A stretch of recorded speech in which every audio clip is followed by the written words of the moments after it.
All right, let's continue on with this oval window. See what we're going to do now. Got my dirt bikers cruising by. Anyway, we'll bolt this up real quick.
All right, so I've got this all sanded, and I'm going to run over this by hand, just catch all the little stuff, all the little places I didn't sand evenly, and just make sure it's right.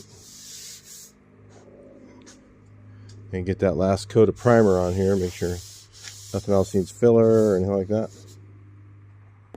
And at this point, it would only need glazing, which isn't very much. Even, I think just primer is probably going to take care of everything on the fenders. If they're a little round, you get a little wave in it. Most of the time, you don't even see it. It just depends on how bad the wave is. You get to know what's going to show up after a while doing it.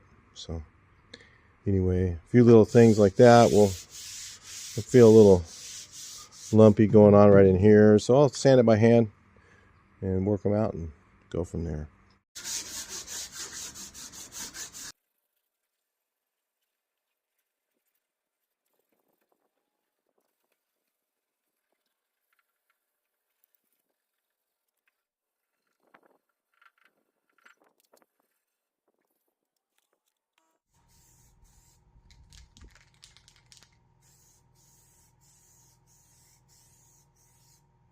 All right, so we're just gonna, remember when I hit them over with the DA, then I just kind of check them out again by hand. And just kind of, I just don't want to do the whole thing by hand. Too much work. I felt a wave in here, so I'm gonna just keep going until I feel it gone. Well, that stuff won't even show up on these round fenders. But I don't want really much of anything to show up.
All right, so my plan is to actually paint these fenders off the car. So I'm going to use these here to make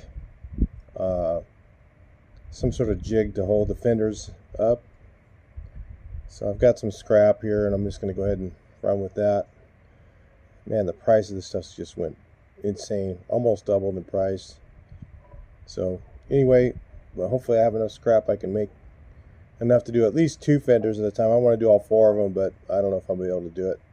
So anyway, we'll just work with what we got and see what happens.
Maybe you guys want to see what these look like. They turn out really good. They're ready now. You don't see that wavy microwave stuff in them now. The final stuff is just very fine.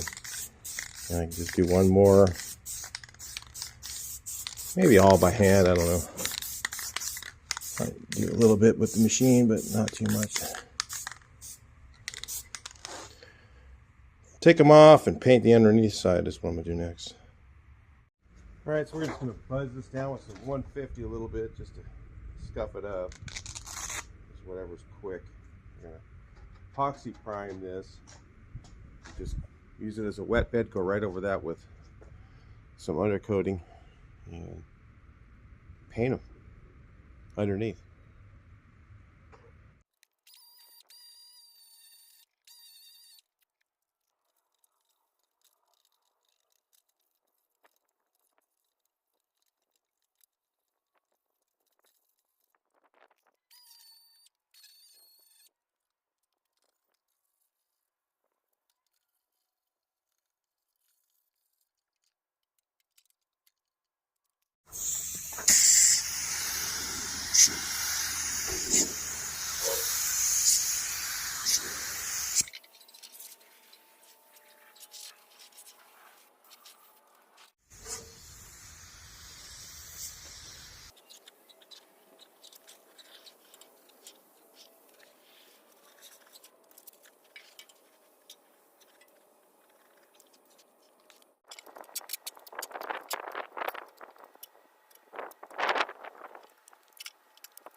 Well, this stuff certainly didn't go like I expected it would, but it's doing the job. So I'm going to let this dry. I think I'll have to let it dry overnight just because it's so cold out. It's just not going to dry today.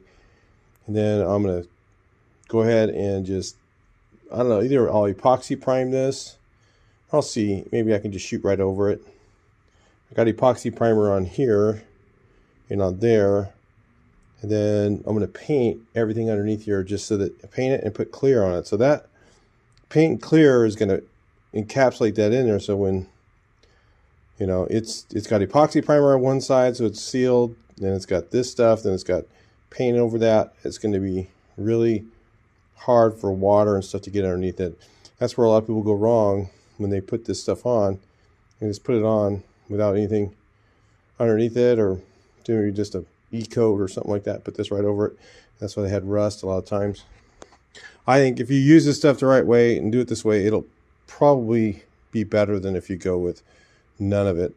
If you, it's up to you. It just depends. I'm just decided to do it on this for fun, just because you know, there's a little bitty wrinkles in here and stuff. I just wanted to be nice and even with something. So that's what I figured. And then I can paint this whole edge and get all this here painted, which a lot of times you miss that when you're painting the body on the car. You always end up missing this edge. And then on this car, because it's all stripped to bare metal, I wanted to have this protected, this edge too, and in here between the fenders I want that all protected. Sometimes I'll just brush that stuff with some oil-based paint on some of my cars. I did that on my other ones, but on this one I want to actually spray paint this really good here, and get as far up in here as I can. I actually shot the gun sideways like this and really tried to get paint and epoxy primer up under there. I'm going to try to do the same with the clear. I don't care about runs underneath here. I just want to get a little color on it and just get it so it's got some clear on there mostly. But anyway, that's what we're going to do. So I'll let this dry. Yeah, like I said, it's about 40 something degrees out. It's gotten really cold, so I can't do anything else with this today. We'll just work on it again tomorrow. All right, I just shot some of this, mixed up the base a little bit closer to the color, the scrap base I had, and I'm just going to use that underneath, and then I just shot the edge with the right color. You really can't see the difference. This way for sure I'll have enough base on here. Sorry I didn't get to shoot this. I had these outside and the wind blew it over, so probably got some dents to fix now, so that's not very fun. Anyway, at least I got this color on here. I want to shoot some clear on here because that'll protect this so that rocks can hit it or whatever, and it's not going to start chipping away the paint or anything like that. So anyway, this is the only part that really gets rock chipped. So the other parts of the fender wells I'm not going to do. I'm just doing the insides of the fenders to kind of make them a little more, you know, sturdy for driving it. And if you drive it and hit a rock, it's not going to put a dent in the fender. That's the theory there. So that's what I'm doing. So let's see what happens. And I'm not really worried about rust. I mean, we don't have rust issues here, but if this thing ever got rusted, it's got epoxy primer on there, and it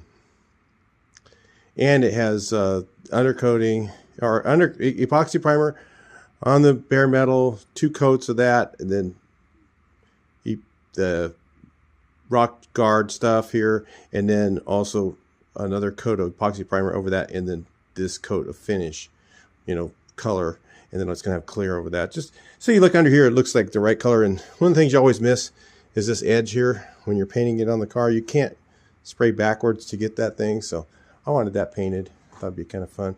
That way you look underneath, you don't see any holidays, stuff like that.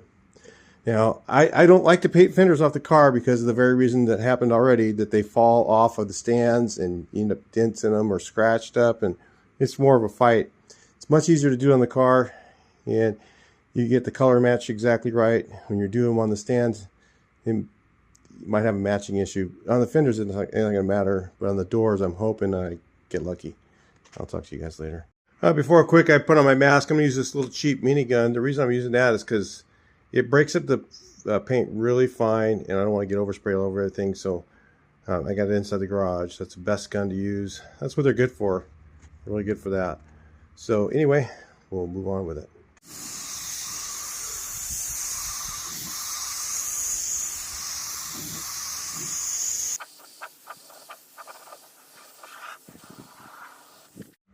So I'm just going to sand these real gently up here. It's kind of, it can tip over. A little bit of wind comes up. It already happened once, so not the best stands. I don't know, maybe I should put a tire on the bottom of them or something. I don't know, I'll see. Try that maybe.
All right, there we go.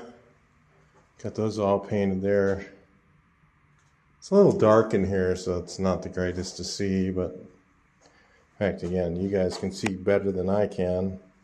There's a little orange peel in it, and that's okay. On fenders, it'll sand out real easy. On round parts, orange peel is fine. On flat parts, you got to get it really pretty smooth. This might be all right for that, but I didn't have quite enough air pressure. So more air pressure, you get smoother finish if you can. You know, it just depends on where you're at. It's starting to dry. I can't touch the middle. I think that's pretty wet. But the edges are starting to tack up. So, yep. It'll probably flow just a little bit more still. Tamco loves to just keep going. You got to be careful with it. This is slow, so because you want the slow stuff, but you know, I had it with a little tiny bit of accelerator in it, so it's not too slow because it'll just keep going. It'll just fall to the ground little by little. It really flows out a lot, but I don't know, it works all right. It's cool. There are easier clears to spray. This one's the harder one, I think. So anyway, I think that's good enough. Move on to the next thing. Well, that turned out pretty good. It's already dry now. Same thing here. Like I said, it got a little bit of orange peel in the back. I can sand that out real easy. Not going to worry about that. Rather have that than runs on these because the runs really Sometimes they'll make the metallics move, and that's on this color. Seems to be the case, so don't want that. So anyway, yeah, that's pretty smooth. And man, I really like the flip-flop cast, and you know, the cast in there with dark corners and then the bright. I think that's going to look really good. It's going to look more like the car did, but with a clear on it, you know, give it that extra updated look. So yeah, all right, well, I think I'm going to go ahead and finish it up on this here, and we'll just do the front fenders in another video. Maybe it'll be short, I don't know, but at least I'll be getting some up. It'll be a while before I get those front ones done. It'll take me another week probably. It's just, well, maybe not, because I have these jigs already built. They don't work the greatest, but they do the job. Really hard to sand this, and you know, when it fell, that didn't help much either. So with these tires on here, it seems to hold up pretty good though. So we'll use those on the front ones, and maybe we'll have better luck. So, but it is kind of flimsy if you see what I'm sanding. It's just not like it's on the car. I'd rather have the stuff in the car, but I got reasons why I don't want to do that. It's like I'm going to go ahead and sand underneath there and paint that just enough. You know, it's not going to be like super fancy or anything, but I want to paint, like, you know, these fender walls, I want all this all painted. And underneath there, underneath, I don't want to put the camera up there. I'm going to sand it. And I think I'm even going to do, like, I bought some, you know, some cheaper clear, but it's good stuff. I mean, I got a high solids cheaper clear that I'm using. And I'm just going to sand down everything in here, just kind of whatever, haphazard or whatever, and just paint and clear all this area just to keep it from ever rusting, because it just looks, you know, it's on the edge right there. I mean, that's kind of, I don't want that. So then I'm going to fix this up over here, sand this out real good, and primer it. And I'm not going to primer anything in here. I'm just going to sand it and give it a quick paint and a coat of clear, just so it's got something. It'll adhere pretty good. It's not going to be anything fancy. I'm just going to sand it real quick and paint it. It's going to be ugly looking, but at least painted, or it's sealed up, you know. So that's the main thing. I don't know, maybe I'll shoot. Nah, I don't think I'll do that. I was going to think of using the epoxy primer as a sanding sealer. I don't know. It doesn't, with base coat, it doesn't work that great. It works good with single stage urethane, but with base coat, it's kind of doesn't work great. So anyway, all right, well, I'll talk to you guys in the next video. Please like, share, and subscribe.